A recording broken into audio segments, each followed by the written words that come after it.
अस्सलाम वालेकुम। तो बच्चों, आज के लेक्चर में हमने कैपेसिटर पढ़ना है। तो कैपेसिटर जो है वो it's a device that store charge. तो इस तरह का ये आपको नज़र आता है। दो कंडक्टर्स होते हैं आपके पास।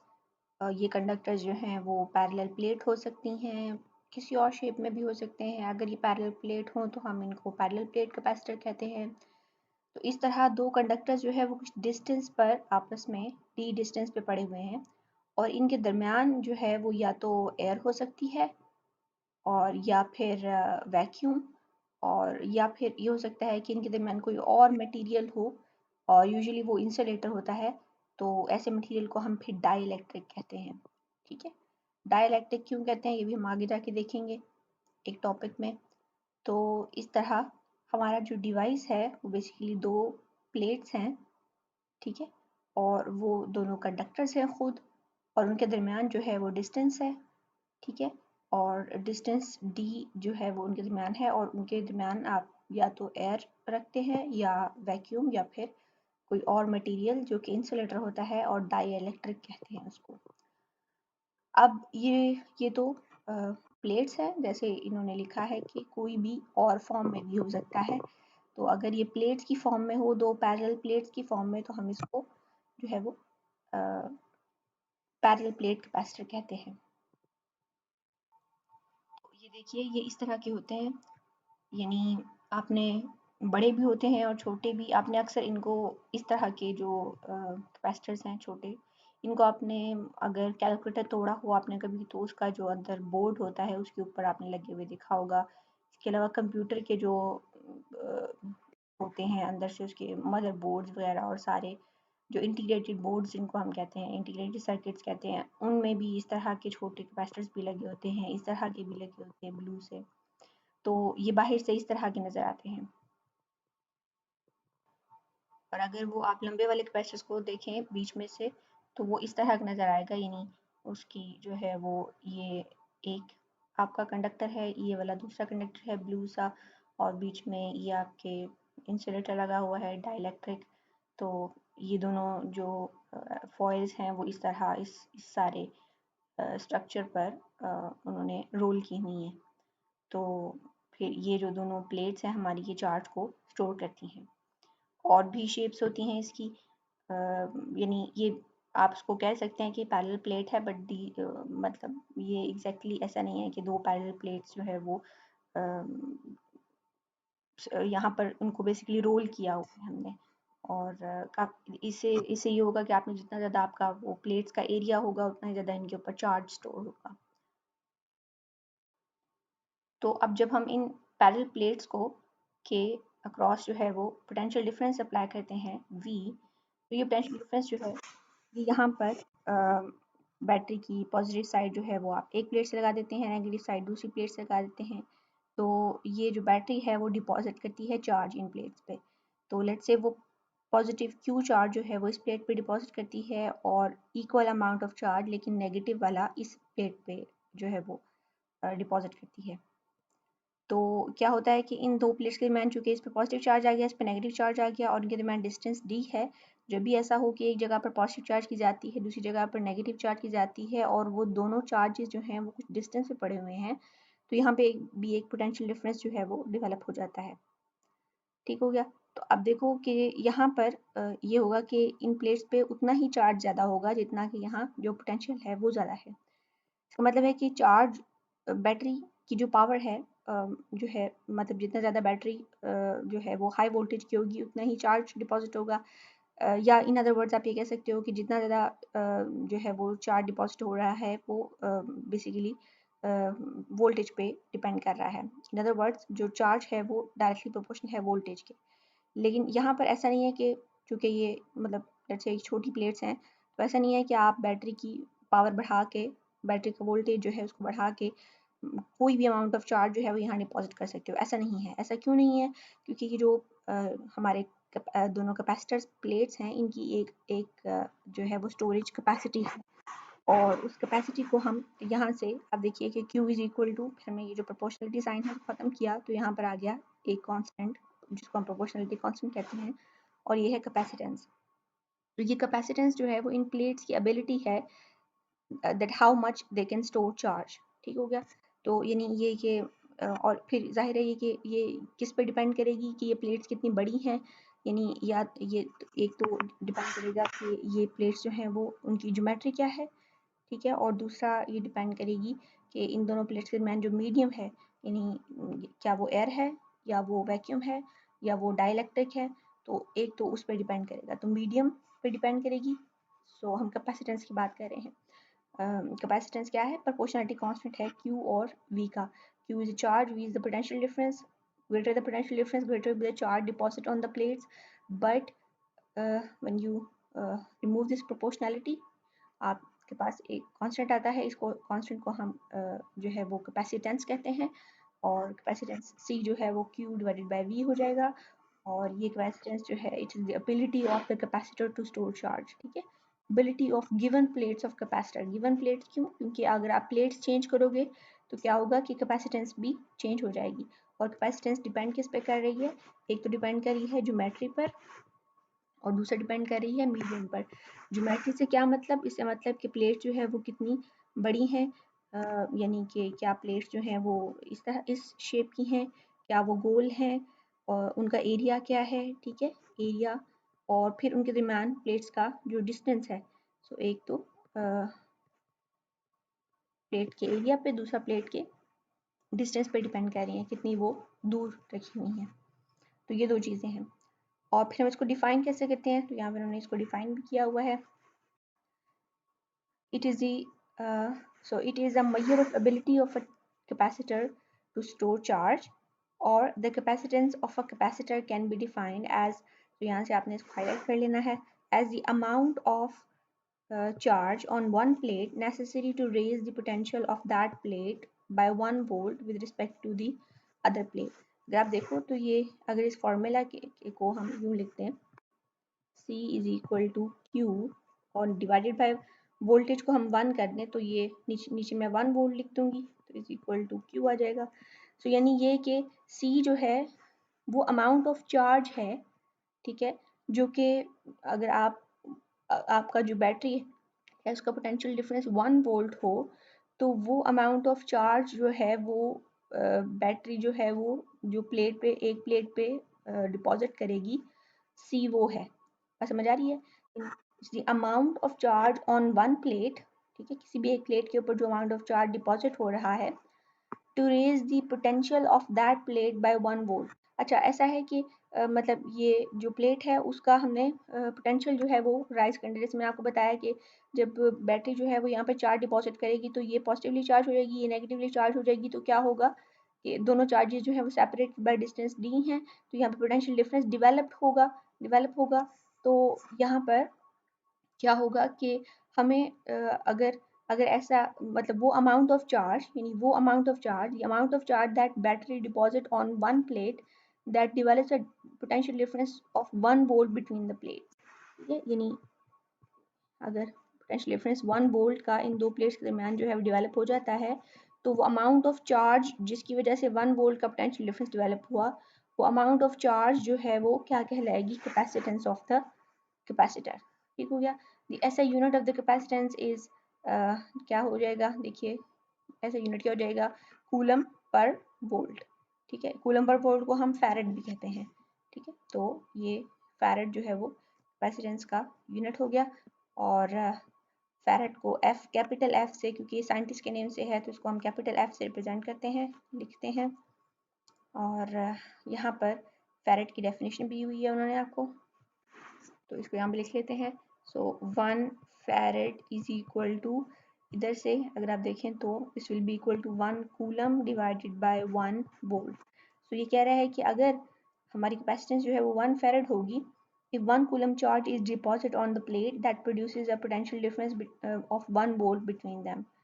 ठीक है, तो पहले तुमने कहा था ना कोई भी अमाउंट ऑफ चार्ज जो है जो 1 वोल्ट पोटेंशियल डिफरेंस प्रोड्यूस कर दे उसको हम कहेंगे कि वो कैपेसिटेंस है। लेकिन अगर हमने अब 1 फैरेड को डिफाइन करना है तो वो ये होगा स्पेसिफिकली कि अगर आपकी बैटरी जो है वो 1 कूलम चार्ज प्लेट्स पे प्रोड्यूस करती है, और वो 1 कूलम चार्ज जो है वो उन प्लेट्स के दरमियान 1 वोल्ट का जो पोटेंशियल डिफरेंस है वो जनरेट कर देता है। तो ऐसी जो प्लेट्स हैं उनकी या ऐसी जो कैपेसिटेंस है उसको हम 1 फैरेड कहेंगे। So the capacitance of a capacitor is 1 farad if the charge of 1 coulomb given to one plate of the parallel plate capacitor produces a potential difference of 1 volt between them। यहाँ पे ये 1 plate क्यों कहते हैं, दूसरी plate पे क्यों नहीं? क्योंकि जितना अमाउंट ऑफ चार्ज एक प्लेट पे प्लेस होगा ना, उतना ही अमाउंट ऑफ चार्ज दूसरी प्लेट पे प्लेस होगा। ठीक है, तो 1 कूलम का मतलब है 1 कूलम ऑन 1 प्लेट, मतलब 1 कूलम ही अदर प्लेट पे भी होगा। ठीक हो गया।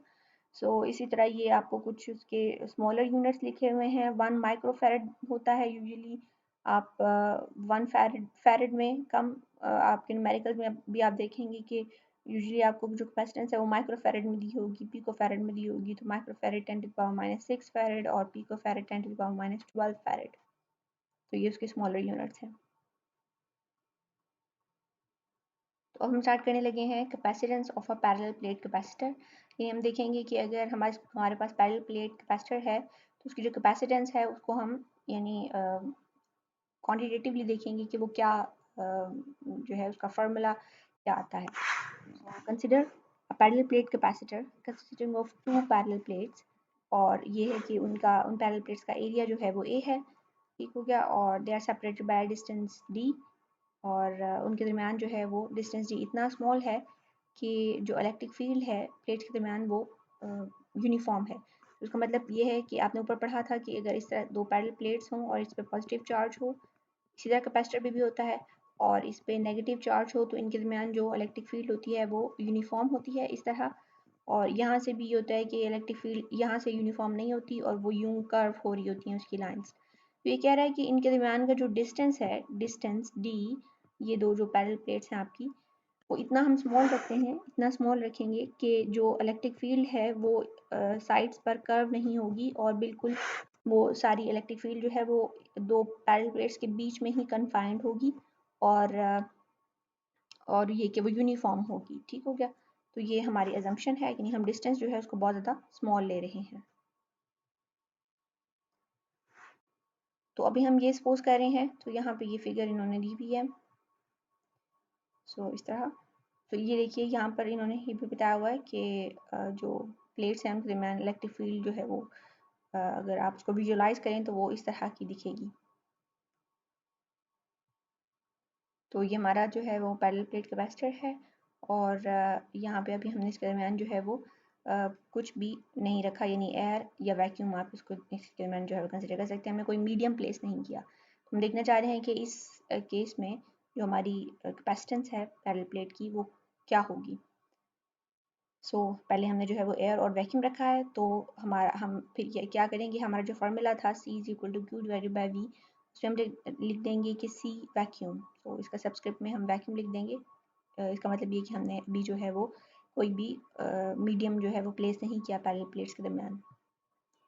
तो अब यहाँ पे हमने ये किया है कि आपको पता है कि जो इलेक्ट्रिक फील्ड है वो डेवलप होती है। हमें पता है जब वो दो प्लेट जो है वो सेपरेट बाय डिस्टेंस D हों, उनके दरमियान पोटेंशियल डिफरेंस डेवलप हो, तो वो इलेक्ट्रिक फील्ड जो है वो that electric field is given by this formula. ठीक है। और हमें भी पता है कि अगर आपके पास प्लेट हो और तो उसके ऊपर चार्ज डिस्ट्रीब्यूशन होती है। ठीक है। इस तरह अगर आपके पास एक प्लेट हो तो जो चार्ज डिस्ट्रीब्यूशन होती है, इस चार्ज डिस्ट्रीब्यूशन को हम जो है वो इस तरह रिप्रेजेंट कर सकते हैं कि चार्ज पर यूनिट एरिया, और इसको हम कहते हैं आपकी सरफेस चार्ज डेंसिटी। तो ये सिग्मा है, sigma is equal to charge यानी Q डिवाइडेड बाय एरिया।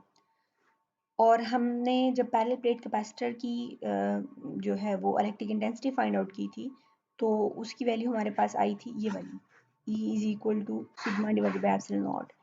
जब हम लोग जो है वो गॉस लॉ की एप्लीकेशंस पढ़ रहे थे, लास्ट में जो हमारी एप्लीकेशन थी उसका रिजल्ट ये था। तो वो भी पैरेलल प्लेट्स थी, तो ये भी कैपेसिटर भी पैरेलल प्लेट्स हैं, इसलिए हम इस रिजल्ट को यहाँ पर यूज़ कर सकते हैं। तो आप ये करोगे कि जो E की वाली वैल्यू है इसके अंदर सिग्मा की वैल्यू पुट कर दोगे और E को रख दोगे V ओवर D। इस इक्वेशन को देखिए, इस इक्वेशन को हमने लिया, इस इक्वेशन के अंदर हमने सिग्मा की ये वाली वैल्यू पुट कर दी। ये होगी E is equal to Q divided by A into epsilon nought. ठीक हो गया। अब E खुद क्या है, वो है V डिवाइडेड बाई D के बराबर। तो V divided by D is equal to Q divided by A epsilon nought हो गया। ठीक हो गया। और यहाँ से आप देखो कि आपके पास Q भी आ रहा है, V भी आ रहा है, तो वो तो कैपेसिटेंस के बराबर है। तो इसको आप थोड़ा सा रीअरेंज करेंगे, आप इसको थोड़ा सा रीअरेंज करेंगे इसको, यानी Q को यहाँ से उठा के इसके नीचे ले आएंगे, या आप यूँ कीजिए कि बल्कि A एप्सिलॉन नॉट को उठा के उधर ले जाइए और V को नीचे ले आएँ। तो A epsilon not divided by D is equal to Q divided by V, और Q डिवाइडेड बाय V क्या है, वो है C। तो C is equal to A epsilon not divided by D। अब ये हमें क्या बता रहा है कि जो C वैक्यूम है वो डिपेंड कर रही है A which is the area of the plates, D which is the distance between the plates, and epsilon naught। epsilon naught क्या था, ये permittivity of free space थी या वैक्यूम, दोनों बराबर थी ऑलमोस्ट। तो ये वो थी। तो फिर जो कैपेसिटेंस है वो डिपेंड कर रही है एरिया ऑफ द प्लेट पर, डिस्टेंस बिटवीन द प्लेट्स पर। तो ये एरिया और डिस्टेंस जो है ये आपको बताते हैं ज्योमेट्री ऑफ द प्लेट्स, ठीक है। और दूसरी की चीज़ पर डिपेंड कर रही है एप्सिलॉन नॉट पे। एप्सिलॉन नॉट क्या चीज़ है, वो मीडियम को बता रहा है। तो दूसरा वो मीडियम पे डिपेंड करी। तो जैसे हमने ऊपर पढ़ा था कि कैपेसिटेंस जो है वो किन किन चीज़ों पर डिपेंड करती है, ज्योमेट्री, ये ज्योमेट्री जो है वो एरिया और डिस्टेंस बना रहे हैं, और जो हमारी आपकी जो मीडियम है वो एप्सिलॉन नॉट बता रहा है। अब अगर हम एयर की बजाय दो पैरेलल प्लेट्स के दरमियान कोई मीडियम रख देते हैं, जैसे कि हमने यहाँ पे ये येलो सा मीडियम रखा हुआ है, तो इस मीडियम की जो परमिटिविटी होगी वो जाहिर है एप्सिलॉन नॉट नहीं होगी, एक रिलेटिव परमिटिविटी आ जाएगी, उसको हम कहेंगे E R. So E R is the relative permittivity of the medium. तो क्या होगा कैपेसिटेंस के साथ, ये कैपेसिटेंस जो है वो जैसे हम कूलम्स लॉ में कर रहे थे कि एप्सिलॉन नॉट के साथ एप्सिलॉन आर मल्टीप्लाई हो जाता था, इसी तरह यहाँ पर सी मीडियम आएगा और ए एप्सिलॉन नॉट के साथ एप्सिलॉन आर भी आ जाएगा डिवाइडेड बाई डी। तो कैपेसिटेंस जो है उसके ऊपर क्या फ़र्क पड़ा, वो इन्हांस हो जाएगी, वो इंक्रीज़ हो जाएगी। कैसे, क्योंकि आपने देखा कि कैपेसिटेंस जो है वो डायरेक्टली प्रोपोर्शनल है ए के, इनवर्सली प्रोपोर्शनल है डी के, और डायरेक्टली प्रोपोर्शनल है ई एप्सिलॉन नॉट के। तो एप्सिलॉन आर भी आएगा ऊपर, तो उसके भी डायरेक्टली प्रोपोर्शनल होगी, यानी उसका जो न्यूमिरेटर होगा वो बढ़ जाएगा, बड़ा हो जाएगा, और डिस्टेंस डी जो है वो उतना ही रहा, तो जो वैल्यू है वो इंक्रीज़ हो जाएगी। यहाँ पे उन्होंने हमें एक छोटा सा एक्सपेरिमेंट भी बताया हुआ है कि अगर आप जो है वो इस तरह का आप पैरेलल प्लेट कैपेसिटर लें और उनके दरमियान एयर रखें, और आप देखें कि जो है वो आपने इन प्लेट्स पे कोई चार्ज स्टोर किया है, और तो पोटेंशियल डिफरेंस की कोई ख़ास वैल्यू होगी, ज़ाहिर है ये प्लेट्स जो हैं वो कुछ डिस्टेंस पे पड़ी हुई हैं, तो यहाँ पे आपको पोटेंशियल जो है वो वोल्ट मीटर कोई ख़ास वैल्यू आपको बताएगा। लेकिन जैसे ही आप इन पैरेलल प्लेट्स के दरमियान जो है वो ये मीडियम इंसर्ट करते हैं यहाँ से, तो जब मीडियम इंसर्ट होगा तो आप देखोगे कि पोटेंशियल डिफरेंस जो है वो, जिसकी पहले वैल्यू हाई थी, उसकी वैल्यू कुछ लो हो जाएगी, कुछ डिक्रीज़ हो जाएगी। तो चूँकि पोटेंशियल डिफरेंस जो है वो डिक्रीज़ हुआ है, इसका मतलब है कि आपको पता है कि C is equal to Q divided by V। तो V जो है वो C के साथ इनवर्स प्रोपोर्शनल है। तो जब पोटेंशियल डिफरेंस डिक्रीज़ हुआ है तो मतलब कैपेसिटेंस जो है वो इंक्रीज़ हुई है, चार्ज की अमाउंट सेम रही है, तो जो कैपेसिटेंस है वो इंक्रीज़ हो गई है। तो इसका मतलब है कि जैसे हम डाइलेक्ट्रिक मीडियम अंदर इंसर्ट करते हैं तो कैपेसिटेंस जो है वो इन्हांस होती है, इंक्रीज़ होती है। तो यहाँ पर सी मीडियम जो है वो क्या हो जाएगा, A epsilon naught epsilon R divided by D. ए जो सी मीडियम जो है वो, या सी यानी कैपेसिटेंस जो है वो मीडियम इंसर्ट करने से इंक्रीज़ होगी। एरिया से भी, दूसरा तो एक तो ये भी है कि एरिया से भी इंक्रीज़ होगी, यानी अगर आप बड़ी पैरेलल प्लेट कैपेसिटी मतलब बड़ी प्लेट्स ले लें तो उनका भी जो है वो एरिया बड़ा होगा, तो जाहिर है कैपेसिटेंस उससे भी बड़ी हो जाएगी। यानी प्लेट्स जो हैं वो, जैसे हमने वो रोल किया हुआ कैपेसिटर दिखाया था, तो उसकी जो प्लेट्स हैं वो जो है वो उन्होंने काफ़ी ज़्यादा उसको रोल किया हुआ था, तो जाहिर है प्लेट्स का एरिया जो है वो इंक्रीज़ हो गया, जिसकी वजह से कैपेसिटेंस इंक्रीज़ हुई। और डिस्टेंस उनके दरमियान बहुत ज़्यादा स्मॉल होना चाहिए, क्योंकि डिस्टेंस के मीडियम ये सी जो है वो इन्वर्स प्रोपोर्शनल है, ये डिस्टेंस कम होगा तो कैपेसिटेंस जो है वो ज़्यादा होगी। और दूसरा ये कि आपको एक मीडियम जो है वो प्लेस करना है, उससे भी कैपेसिटेंस आपकी जो है वो ज़्यादा होगी। अब यहाँ से हम जो है वो रिलेटिव परमिटिविटी का एक्सप्रेशन भी फाइंड आउट कर सकते हैं। हमने देखा कि जो हमारी सी वैक्यूम है वो किसके बराबर है, A epsilon not divided by D K, और सी मीडियम किसके बराबर है, वो है A epsilon naught over epsilon R over D K. तो यहाँ से इन दोनों को डिवाइड कर दें, दोनों को डिवाइड कर दें, तो ए चूँकि एरिया तो चेंज नहीं हुआ, एरिया और डी कैंसिल हो जाएगा, एप्सिलॉन नॉट भी कैंसिल हो जाएगा, एप्सिलॉन आर जो है वो बराबर आ जाएगा। सो ये आपके पास 1/एप्सिलॉन आर बराबर आ गया C vacuum divided by C medium. तो यहाँ से अगर आप एप्सिलॉन आर निकालना चाहते हैं तो इसको आपको उलटना पड़ेगा और वो आपके पास आ जाएगा ये। तो फिर ई आर क्या है, यानी relative permittivity, it's the ratio of capacitance of parallel plate capacitor. So this is the definition of epsilon r, यानी relative permittivity. The ratio of the capacitance of a parallel plate capacitor with an insulating substance. So यानी with an insulating substance मतलब कि उसके दरम्यान कोई medium है, as medium between the plates. So to its capacitance with vacuum as medium between them. So it's the ratio between capacitance with medium and capacitance with vacuum. ठीक है, simply आप ये कह दीजिए। तो ये हमारी डेफिनेशन है, इसको आपने हाईलाइट कर लेना है। तो आज के लिए यही, बाकी इंशाल्लाह हम नेक्स्ट टॉपिक सुबह शुरू करेंगे। अल्लाह हाफिज़।